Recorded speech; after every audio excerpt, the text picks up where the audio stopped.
Okay, so before we start, I think I mentioned this to those of you who got here already, but if you haven't heard, we do have jobs in the apprenticeship and regular jobs. So I posted one that's a temporary contract for 6 months. They need 2 people to pull out old computer, and I assume it says hardware, so I'm assuming that there might be other things that's electronics like speakers and things like that. And then they want you to replace it. It's all the way in Diamond Bar, but if you want to, and it pays $30 an hour, it's not a bad job, and it's a good experience to build on. It requires physical work, so you're gonna have to lift equipment, printers, things like that. And sometimes that can get a little dusty, but you know, it's a good IT experience. And then from there, it can lead to other contracts. Who knows, right? Right now, they need a lot of IT people. Also, if you are registered in the apprenticeship program, or if you have not registered, make sure that Rosalinda register you so you can waive your tuition. She's away, but she told me that she's going to register everybody that's not registered in this class next week. Send her an email. If you are registered in the apprenticeship program already, make sure you send me your resume if you're ready to work in the apprenticeship program. There's process that I need to apply before I can place you. Riverside County, and there are a few employers that are looking. They've been asking me since the beginning of the semester, but you know, the process for us is a little long. So we need to make sure we register you so you can get your hours, but the employers are ready to interview. So make sure you send me your resume, whether you register or not, if you're looking for work now, okay? And then make sure we get registered with Rosalinda next week. She will be back from San Diego and be able to do that. So if you have any questions, shoot me an email and then I can forward your email to her. Okay, so on the announcement.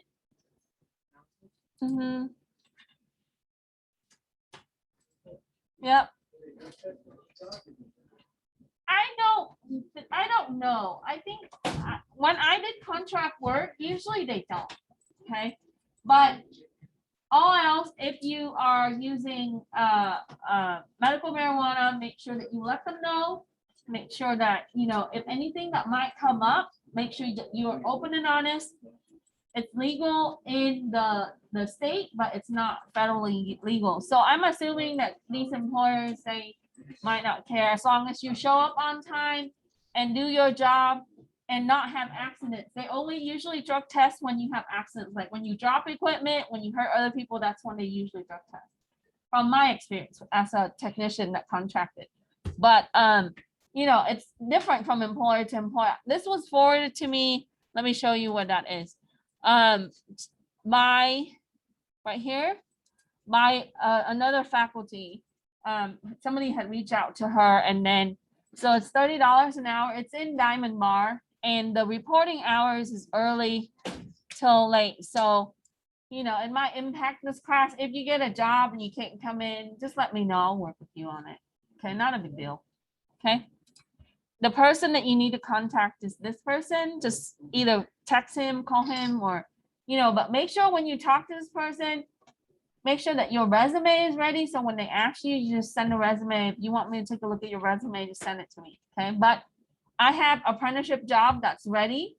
So if you are registered or not registered, send me your resume and a cover letter. Okay. Proofread it and send it to me. And then if we need you to revise something, we'll let you know. Okay, I will send it to Sarah, who's going to set up interview for you. If you have not been registered in the apprenticeship program, make sure you send an email to Rosalinda Rivas. And she met with you a few weeks back. And so that way we can register you, waive your tuition, and get you placed. Okay, our goal is to get students placed at least like close to 20 students a year. But so far it's been kind of slow. I don't have a CIS200 course. If you're not ready to work this semester, sign up for the CIS200 course with me next semester. I will get you a job by the end.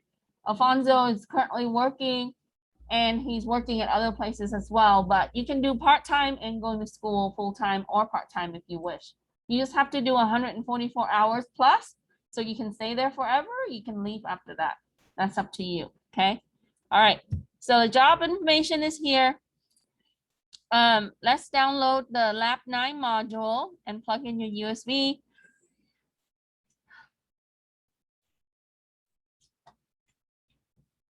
Okay, you can find Lab 9 here.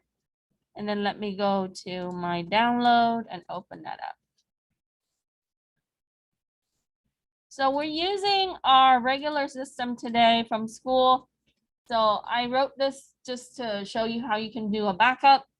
Okay, so first thing we're going to do is we are going to use our PC. We're going to access control panel. And control panel is where we're going to administer a lot of the things, configurations, and things like that on your desktop. So you can simply search for control panel like this. The old OS would have only control panel. Now the new Windows have settings and control panel as two ways to manage. I like control panel better because you have more options. We just got started. Grab a drive so we can do some backup today. So you often see it like this, or you can change your view to category like this. So when I wrote it, I intended to be under the default, which is the category. So you can go to the view by and then change this. And you will find all your backup stuff here. You can click this link or you can follow the breadcrumbs, right? So this is the applet in your control panel. And you can click system and security. So where am I at? I'm right here, step 4, right? Once I have control panel open on my system, I click on system and security. And then on here, you will find a list of things that you can do to your system, such as, you know, using encryption, firewall, and so on. We are going to click backup and restore. And as you see that on a brand new system, just like this, you're not going to have any kind of backup schedule. Your system, if you do have it at home, it will show that here. I have mine set up to run a backup every week. It's just because in the case that it crashed, you can restore it. Okay. So once you get to the backup and restore option, which is right here, you're going to click set backup on the right side. And if you already have a backup setting established, you're not gonna see this. You can edit an existing backup schedule, right? Or you can delete it and then recreate it. Okay. So we are going to click this. And just keep in mind that backup runs slow. It depends on your processor and the resources and also the drive that you're using. So make sure that you already have your Kingston or your drive that you picked up from the front connected. If you don't, you are going to have to plug it in and then click refresh. Otherwise, you're not going to see it. Okay. So where am I at here? I'm at step 7. So what I did was in control panel, I changed my view to category. I click system and security. Then I go down halfway down, I would see restore, backup and restore, click that. And then I'm going to click setup backup. Okay. For a brand new system, that's what we need to do. Now, when you write your resume, as you learn these things, you got to put them down, right? Like perform Windows 10 backup. And then if you know how to restore, perform, restore in Windows 10. Those are the things that the managers are looking for. Okay, so plug your drive in and then make sure that we select the drive. And it's okay, it's going to say this, it's going to say, oh, the drive might not be a suitable type, etc. So ideally, we would have internal or external drive to back up. It will not allow you to back up to C like the older Windows, okay? So after I selected my drive E, oops, I'm gonna go ahead and click next. And on normally you want the option to be default like this, where they recommend you to do a full backup of everything. Because we don't have any backup, it's gonna back up your OS, your application, and all your files that you have currently on the computer. But if you already have something in place, you can choose what you want. Like, let's say I only wanted to back up my videos and my pictures, I can select this option. Okay, so we are going to keep this and we're going to go next. Now, if you have multiple users, this is going to show. If you don't have multiple user on your computer, it's not going to show that. It's just going to proceed. Okay, so in this case, we have multiple user, and yes, we want to back up for multiple users, because what if the users have files corrupted? Then you can go to the backup and pull it, right? Like your family members are using your system. So we are going to let Windows choose, and then we are going to proceed to the next step. So we are going to save and run backup. So once we do this, right, it's going to set up a schedule. You notice it's going to say it's going to run it by Sunday at 7 p.m. That's just a default thing that Microsoft put in, but you can change it, right? Like, what if 7 p.m. I'm using my computer? When you're using your computer and running backup at the same time, it's going to be really slow. So we don't want to touch the system when we're doing the backup, like we're like performing offline, right? And we talked about that. So you can also modify it. So we're going to go ahead and save. Okay, so what it's going to do is it's going to start the backup and it's going to run the status like this. Okay, it's going to be a while. So what I'm going to do is we're going to go here. After you have set this up, take a screenshot, Alt print screen, and then go and paste it right here. Like this. And then look at the prompt that it's telling you here. It asks you, when is the next scheduled backup? By default, Microsoft suggested that we're going to run it every Sunday at 7 p.m.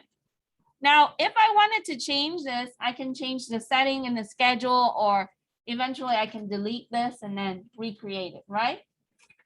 So now if you need to restore, right, you have options after it finished the backup. These highlights link to the next applet is going to show up.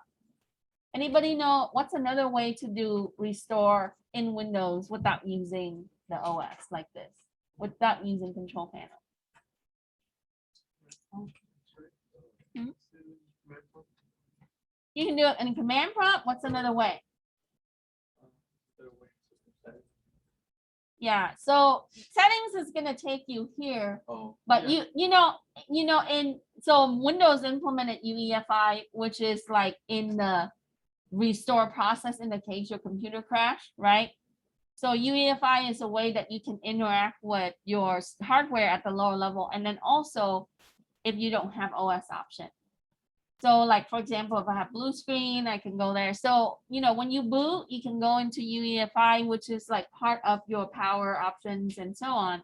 And you can select restore. Usually, you run it a couple of times, and if it's not successful, you're done, right?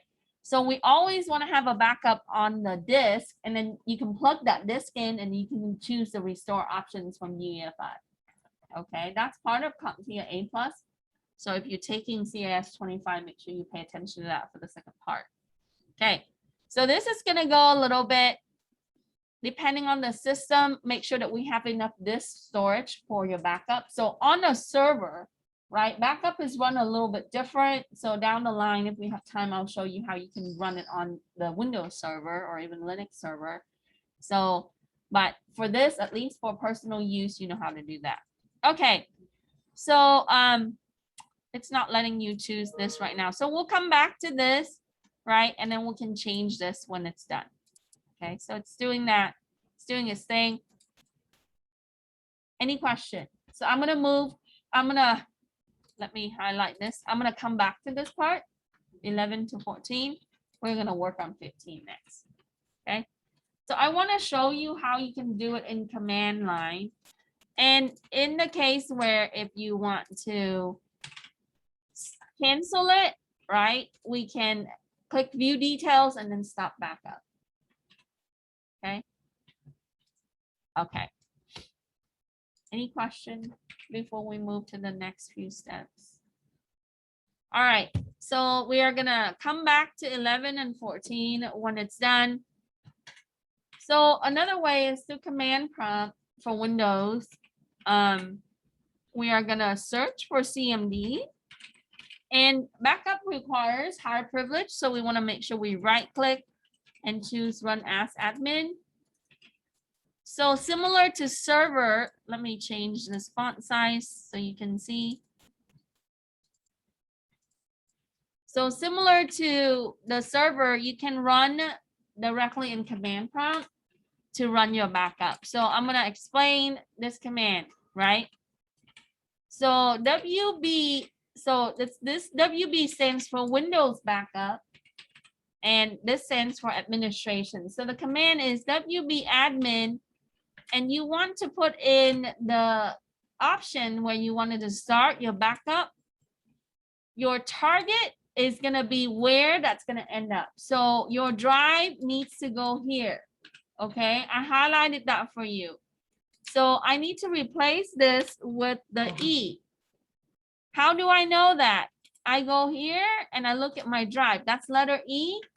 So I need to put it here. So if your drive letter is L, you put that there, right? Or letter D or letter X, you put that there.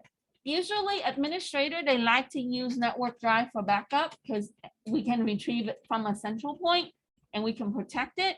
So usually they label that as X or N or something that's down the line for the letter. Okay. And then we want to include what's in C drive, which is all your system settings and all the critical files, right? Meaning your system 32 file, all the applications and so on. And we wanted to do quiet because this options allow it to mitigate some of the additional resources. So this is typically what you would see. Okay. All right. So as you perform that,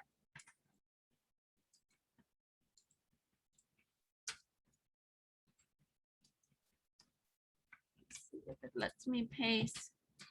I'll just type it.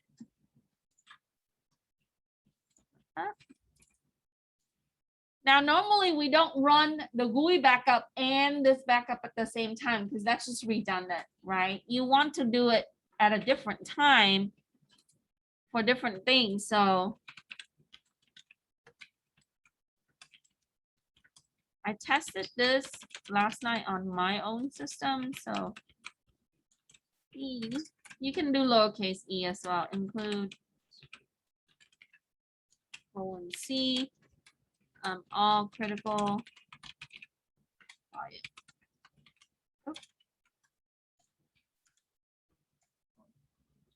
So as you do that, it's gonna go, right? And it's gonna tell you this error. Why? Because it's being used. Let me see, C to E. Successful location could not be found. Supported backup storage. Yeah, it's being used by the other one. So let me double check real quick. Switch it to. I used an uppercase yesterday. Yeah. So that's okay. Yeah, it's being used here. So it's not letting us do that second time. Okay, any question? So just take a screenshot. So when you do this successfully, if we're not using that drive for other things, you are gonna get the status. It's gonna say copy files 10%, copy files 50%, copy files 100%. That's when you're done, right? It does take a while. So I forgot to do this.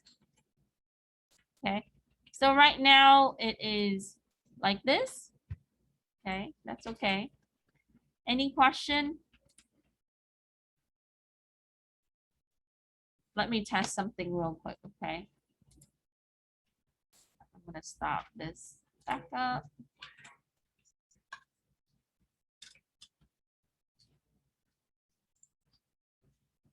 Let me test something real quick on this. So it did write some part of it there. And let me rerun this.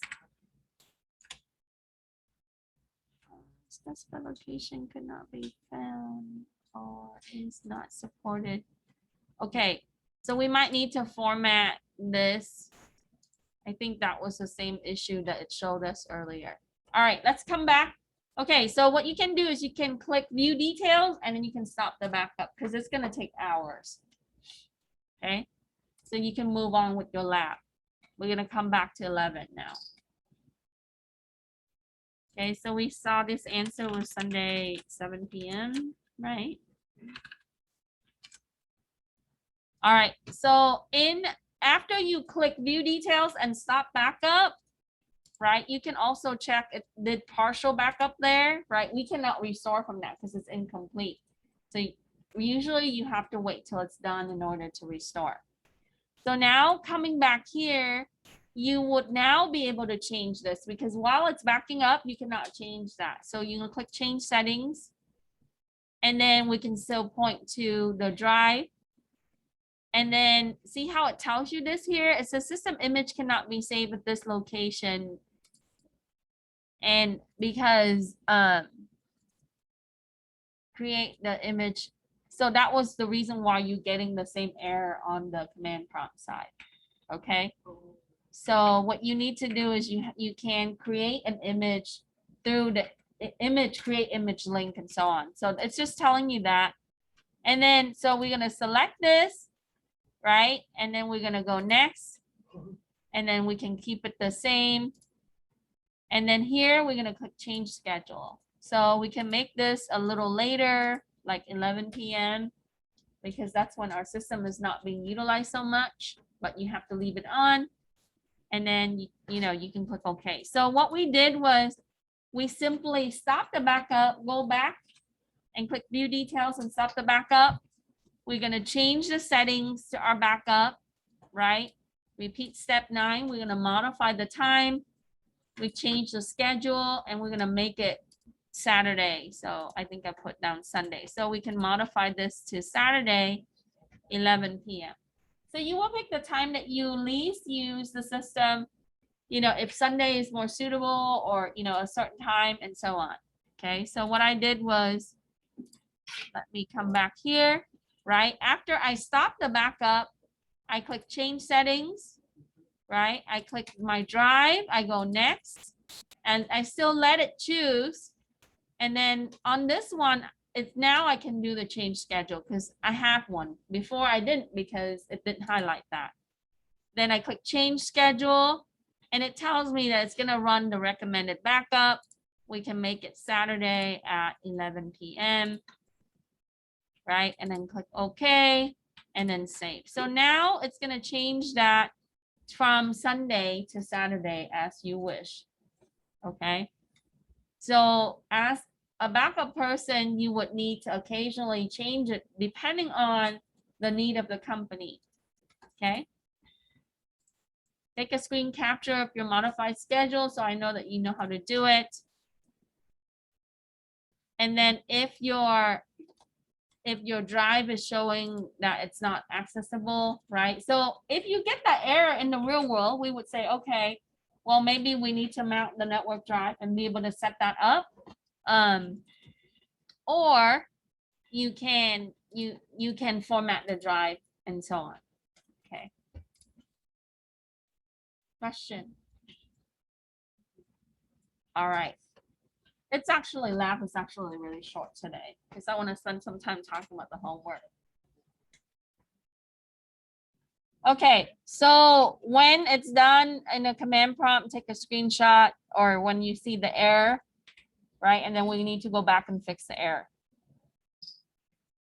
Okay, so let's talk about third-party software. Most companies don't use the OS software to do the backup because it's just not usable very well, right? You see that we have to run a full backup every time that, you know, we go through Windows. So what you can do with the differential and the incremental and the full backup is you would use the third-party software. So here I put some information for you again, so that way you can see the difference because it's hard to distinguish the two. Okay, so they are it's a way that we can identify the changes in the space that we back up or the files that we back up. The big difference is that the process obtained in the backup is a little different between the two. You're still gonna have the changes as you look, right? So on the differential backup, you start with the full, and then on the first day, you're gonna add in the changes. On the second day, it's gonna take this and it's gonna add it to the full already. So it's only gonna update the change from the third day. And then after that, it's gonna take these things that it already backed up and then add it to the full. So your full start to get a little bit larger as you do the differential. Okay, you see how the color changes, so you would get more, and we're only going to update the changes. The incremental, what it's going to do is you're still going to have the changes, but your changes, the data storage in that grow. Okay, so it's different in that when you, by the end of the week, you're going to have a very large backup for the incremental, because it's gonna save all the updates throughout the week. But when we roll the restore, we're still gonna restore from the full, and then we're gonna add subsequent day. So here, it's gonna give you a little bit also visual on that, okay? And so you still have to roll it back with the full, and then as you can see at the end of the week by Sunday, you're going to have higher storage in the incremental compared to the differential. Okay, and there's some example there for you, so you can read it and see the difference. All right, so let's go and access this site. And then I think they release it through. So we are going to do the standard edition. There are, so the server edition is not too bad. I've seen other backup software that's more, right? And then sometimes you can also use some security suite nowadays, also have the backup option built in. So we are going to go ahead and download the executable. I hope you guys can have the privilege to install on this. I talked to the IT manager a while back and he said that you should be able to. So when we're done, just shut down your system. It's going to deep freeze it. It's going to clean it out. So, all right. I remember installing this. Yeah, there are a lot of different backup tools that you can see, you will find in the market. So this one, somewhat of a good review.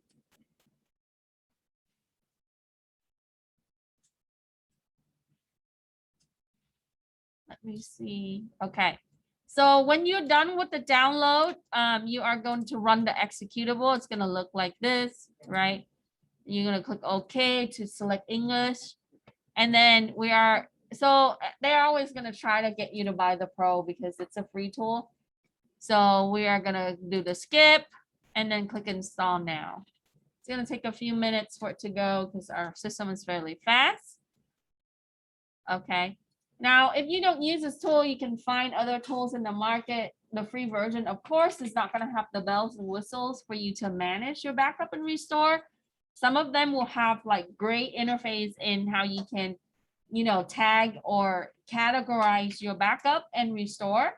And that's what makes the Pro version better than what your standard version would be. But for a normal person that's using backup, we can test it out by doing this. And then if you want, you can upgrade, right? And then they have other versions as well. Okay, so here, download, and then we want to do the install. I forgot to write the install. Sorry, let me change this.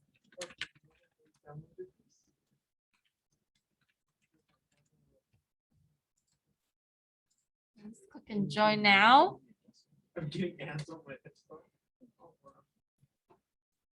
So here, yeah, don't click all the other stuff here because, you know, a bunch of spyware will come. Okay. I found a free open source one. I forgot what it was named.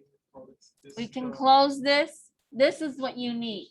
Okay. All the other stuff is just advertisement. Okay. All right. So click the backup tab. Okay. Now here, you can choose the file backup option, but let's look at the other option. You can back up the whole disk. You can back up certain files. You can back up an image of a system, right? And then when you do the recovery, they use the one key. So that means that it's just like a way that they can protect that section of the disk to do the backup. You can section up a certain portion of your drive to do the backup. So as you can see, third-party tool is way better than what you see in the regular operating system, right? And then you can cloud it. So the application is somewhat a little better than what you normally see. So, oh, I didn't want that. I want file backup. Okay. And then normally if you only want certain files to be backed up for the sake of the exercise is simple, right? You can select a local path. And so let's say that we want to, I think I wrote down, hold on one second. Okay, you're gonna do add a folder and then find your USB drive, just make sure that you can schedule it. So, okay, so click add a folder, okay, or you can click browse, that's the same thing. So let's say that we are gonna go to our users. Let's go to documents. Let's say I want to back up my games, for example. Okay, you can choose any folder. Small is fine. Okay, your destination needs to be your E drive. So select a local path and then go here, click Kingston. Click open. Now, ideally, we would set up a folder on Kingston for the backup that we're doing so we can and then you on your folder, you would say, the date of the, so when you work as a backup operator, you want to be very organized on the time that you back up and with the name and the time. So that way it's easily found, because when it's stress time, like when things are down and you have a few minutes to get things going, you know exactly what that is instead of looking around, right? So we would make a folder on here. Okay, so and then we can go to the schedule tab. Well, they modified this, right? Let's see, schedule backup on the bottom. Yeah, they changed the interface. Okay, and then you can enable the schedule and you can set the time that you want. Okay, so now this should allow you to select backup scheme. Okay, so after, let's say I want to run this once a week, like at a certain time, I can choose this. Okay, I can make it an interval where it would be a certain time to a certain finish and so on. So it's a little bit more flexible compared to Windows 10. So whatever you wanted to choose there. So I'm just going to do it once a week. And then, so let's say it's going to be at 1900 hours. Oh, it won't let you modify this. So these softwares, yeah.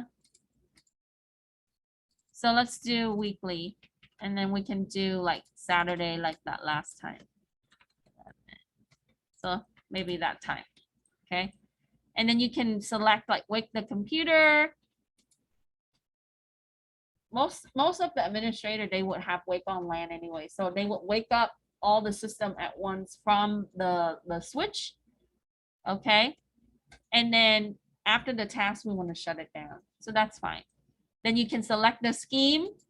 And here you can do a differential. I prefer differential because ultimately it is in my opinion, it is a better scheme and it's easier to restore or faster to restore compared to incremental, but it's really up to the person that's doing it or the company, how they need it.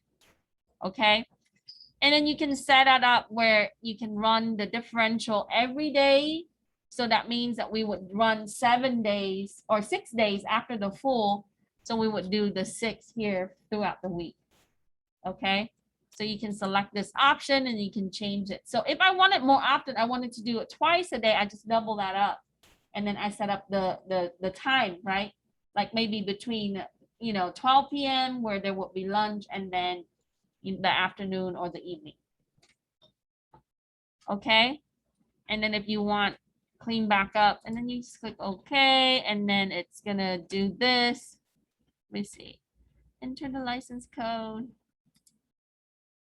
It doesn't let you do that. Yeah, it doesn't let you do. I'll just take a screenshot of this. We're using free stuff, so we can't complain. But anyway, you at least see how that works. So we can't add all the extra feature on there. Okay. And then take a screenshot after you start the backup. It's going to look like this. And then when you restore, you would use the same software. Okay. So it's going to save the snapshot. We talked about snapshot as your system image that includes its state and all the applications and the files at that time that you're backing up, right? And then it's also, so because I selected only my games folder, it's tiny, right? So it's very fast. It's a few minutes. So when you're doing files, it's definitely much better. So the application state for those files in this folder, the folder updates is there. So on an application, after it backs it up, it changed the attribute of those files to be like backed up, right? So it would modify that to the A in the back. And so that's how it's going to determine what has already been backed up compared to what the difference would be if you modify those files. So if I go in and I add like more games into my folder, it's going to know to back up the new game when it's doing the differential the next time. Okay. Any question? Okay, so explain why you would do differential or incremental, right? We would close the application and then we can remove our drives. Okay, before you shut down your computer, we're going to talk about your homework real quick. We are going to finish early today, but you're welcome to stay. I'm here till 4:30. My class is at 5, so. All right, so one of the areas that you are going to see in our industry is going to be writing these things. And I know it's boring, right? IT people, we don't like to do a lot of like administrative stuff, but you have to learn how to do it because that's part of our job. I did record a video for my online class when I taught it, but I wanted to explain to you so when you do it, you understand exactly what you're supposed to do. So we are going to create a business impact analysis. And students, all my students, even like at the upper level, graduate level, they struggle, okay? So what you can do is you can find these templates that's available through NIST, our government maintained this website that releases document that requires things. So, oh. Let me see if we can download it.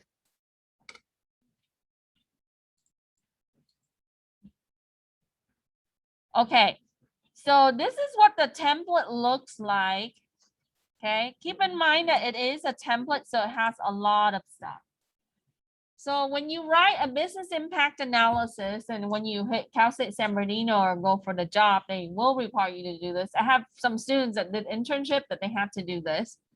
Okay, we need to make sure that we customize this to the company, right? The downfall for a lot of people is they forget to plug things in or modify it, customize it, and it looks really bad. Okay, so we would say that this is part of the continuity plan or the contingency plan for the business, and then you can put in the company's name here, right? So what I did was I created one, right, for a solar company. Oh, is it not there?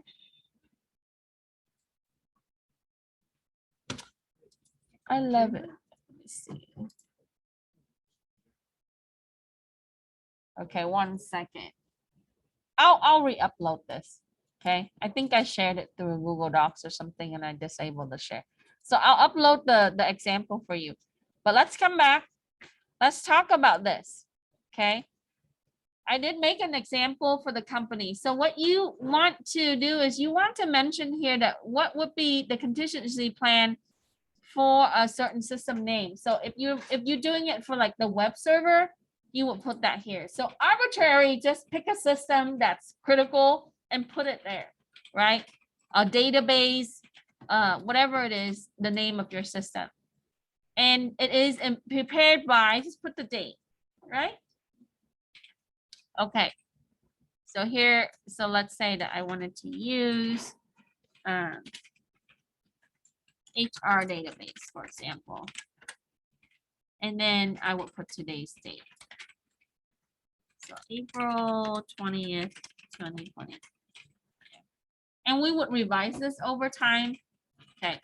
So they just tell you that you go in and you modify the italics. So in a BIA, you need to state its purpose. It is to prioritize systems that are critical to our infrastructure. We need to really tie this back to the mission.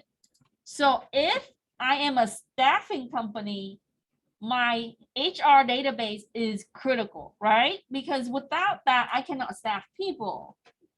If I'm a retail company, what type of systems do you think is critical? Point of sales, inventory, what else? Even for scheduling system, right? For the employees to come in and log in, because without the employees, you cannot process sales, like your sales clerk, your manager. What else? If I'm retailing on-site and online, my web server, my database, my transactional system, those things come into play. So you would have a list of the system, and it might not just be one thing. It will be a group of things that you have to address. Okay. So this is mission critical. And then the second thing you need to do is identify the resource that's vital to the business and how you're going to be able to recover. Okay. Physical and logical, like if somebody hacked you or somebody just went and stole your server. Okay. All right. So here we can say our system name. So we can say database, we can say HR database server. And sometimes, usually we name them unique names, right? Like HX45Z at locations, whatever, depending on the administrator. Okay. And then here you want to state the description of your system. Okay. So I want you to provide your general description of the architecture. So for example, like this, I'm just gonna put a blurb in there, but you have to expand on it. So we can say HR database server is an Oracle Gen 11 database server, which is, to blah, blah, blah, right? To, track employees, staff, employees, right? Records, salary, and so on, right? The things that you would put in there that will be relevant. So I don't want you to copy exactly like this, but use it as an example that you can expand on, okay? Be original. Okay, so something like that. So here it tells you to provide information. Now, the more detail that you get in this, like hardware, like Intel, processor, or whatever the type is, the better. Because in the time that when you need to do the replacement for the recovery, you have a backup system and you know what to buy. So we want to make sure, and how it's connected and so on. So the more hardware information, software information you add on that, that's a plus. Okay. All right. So here is where we are going to put down the process. So think about the system that you select on how it's being used. Okay. So here the process is, like, for example, this one, it says pay vendor invoice, because it's a finance system that they're providing the example process on. So what kind of processes that is used in a business? So what we're going to do is particular pick the database for the staffing company. So it's gonna be, you know, we're gonna say input new employees into database, and then process hiring database, right? And then set up account payable. Because this is a staffing company, you might have to pay them through the company, or you can link it direct to pay.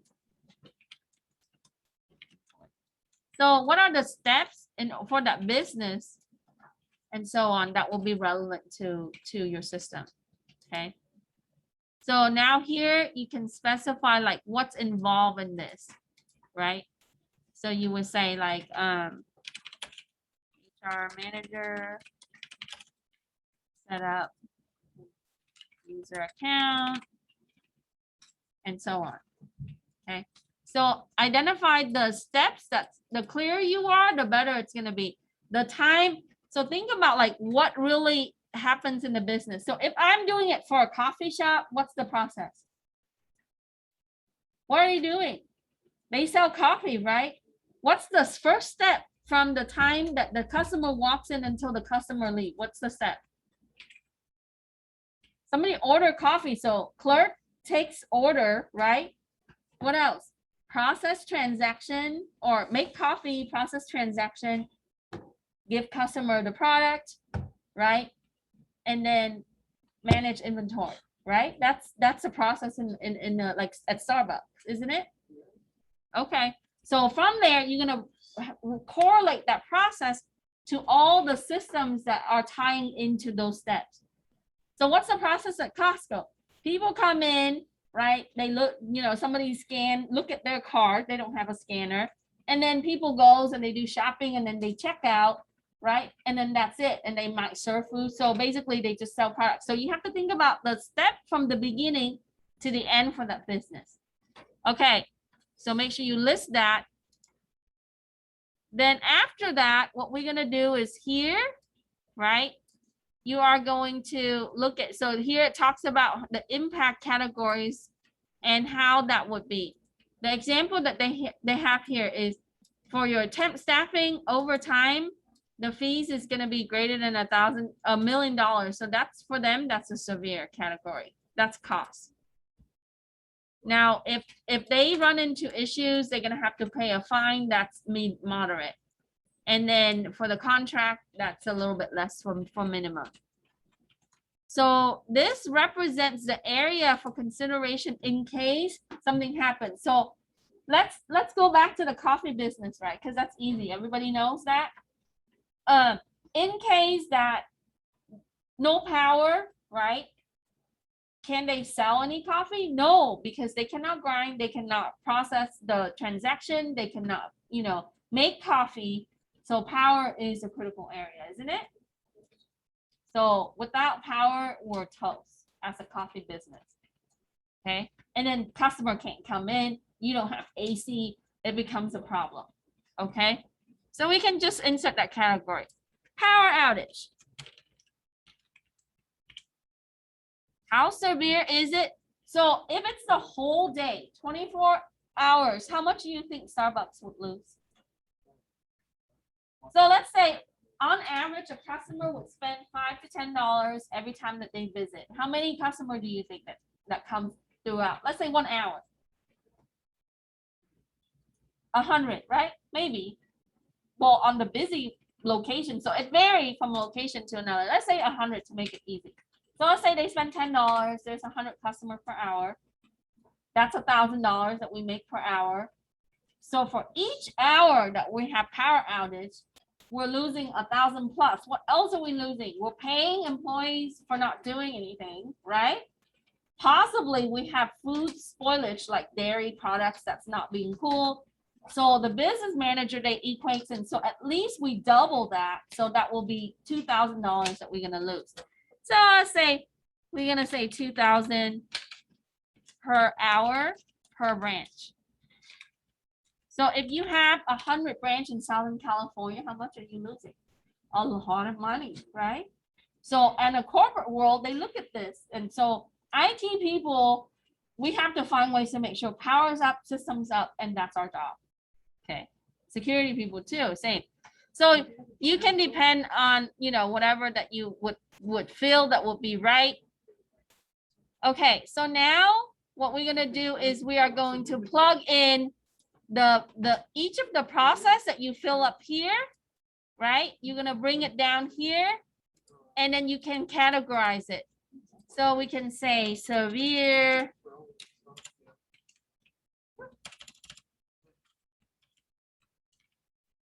right? Moderate, right? Low, and then we can say not impacted,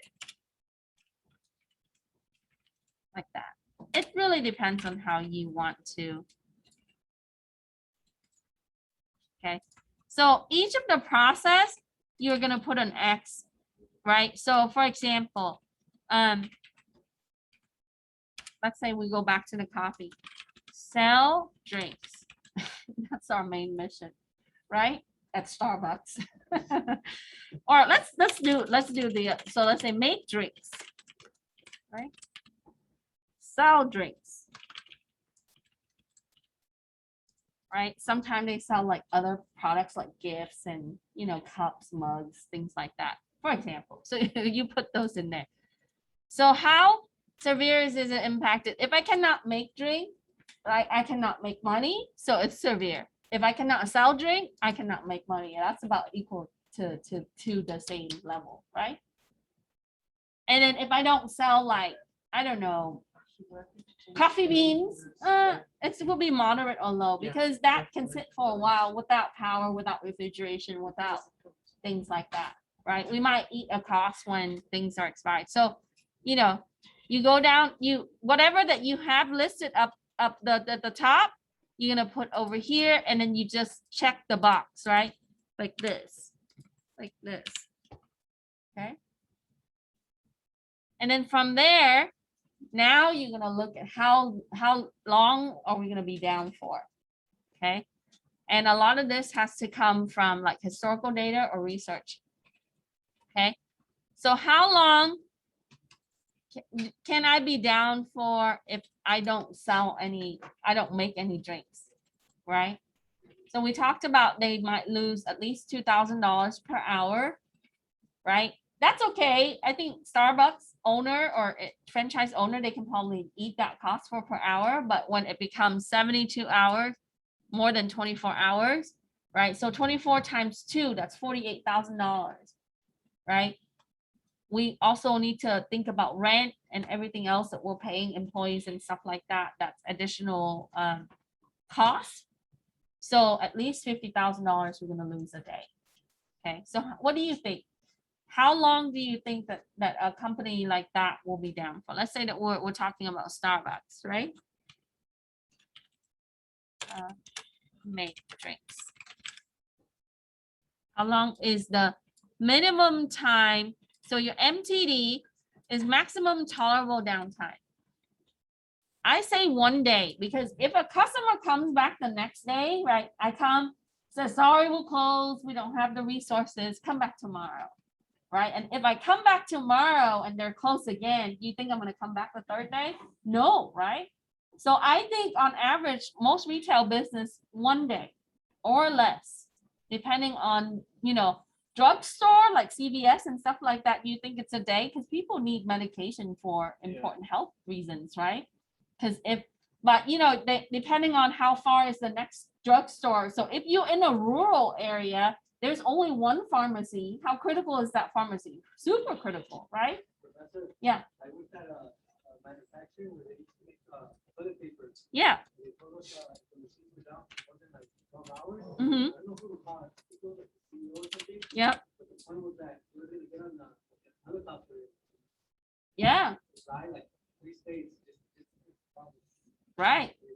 Because if I make toilet paper and if I'm down, right, all of these other vendors rely on me. Walmart, Target, you know, you name it. And remember how when they have that attack in the Indian Ocean where the pulp of the toilet paper was not reaching us, like I think last year. So the boats that had all the paper pulp didn't get to some of the company. How hard was it to get toilet paper? Was this as hard as COVID time, right? Like you cannot find toilet paper. So here, so if you have a maximum allowed downtime, the RTO cannot reach this max. Okay, so you would be like at 18 or 16 hours. So it should be less. Okay, the recovery time, you have to make sure that all your power and everything come back up, your system come back up before the 24 hours because you need the testing, right? And replenish your store and so on. And then the recovery point objective is less than the RTO. So we might go like 16 hours or 12 hours, depending on the data point. So we lost sales. So, it comes down to the dollar, okay? Or the last backup, which is the day before. Okay, then you would list all your system. So for Starbucks, like point of sale system, inventory server, I'll put that down for you. EOS.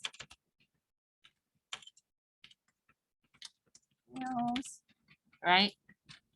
Inventory database, employee scheduling system, which means that their login, if it's biometric, it's that and the server, right? And then you might have like other things like, on internet sales and other things. And then the platform, remember how we recorded this earlier? You would put down like the OS version, the type of system that you would have. So like Dell, HP, and so on. Okay. And then after that, you are going to take, remember earlier we put down the RTO, you take what's above and you plug it in here. Okay. So basically it walks you through everything. So everything that previously stated, you're going to combine everything and put it together. Any question? Okay. So if you could do this effectively, you surpass some of my students that took master program. Because a lot of IT managers don't know how to do this. So a lot of security people know how to do this, but it's about experience and being trained. So after you completely edit this and make it look nice, what you can do is you can save it to like, something online. Like if you have like Google Page or something like that, put an example on there and put that link to your resume. And then on your resume, you should say compose, right? Business impact analysis. And the people who interview you for cybersecurity job, they would know what that is. Okay, because if I see a technician that knows how to do that, I would staff him in a certain area that he would work with the people to do restore, recovery, and backup and all of that. That's important. Understand? Because a lot of the things I give you is what you would be using in the industry. And every time that you learn how to do this, you need to update your resume and put that down. Okay, question. Okay, all else fail, watch my video, and then I will make sure that my example is going to be available to you again. Somehow it got disconnected with the link on Canvas. Okay. Make sure we fill in all the italics part. And then when you're done, save it and upload it. It doesn't take very long to do this assignment, actually, at most an hour. Okay. But whenever I teach this class, even when I explain this and do it with the students, for some reason, they don't submit this because, I understand technical people don't like writing, but if you think that you want to become a pen tester so you don't have to write this stuff, you're wrong. 50% of pen testing job is to write a report. In cybersecurity, you have to get good at writing. Okay, that's our job too. Unless you wanted to do IT only, then that's configuration and pulling equipment. That's boring sometimes. Okay. All right. Okay, save your work, upload it in Canvas. There are some snacks up here. Submit your work. I'll stick around for questions. Let me start recording.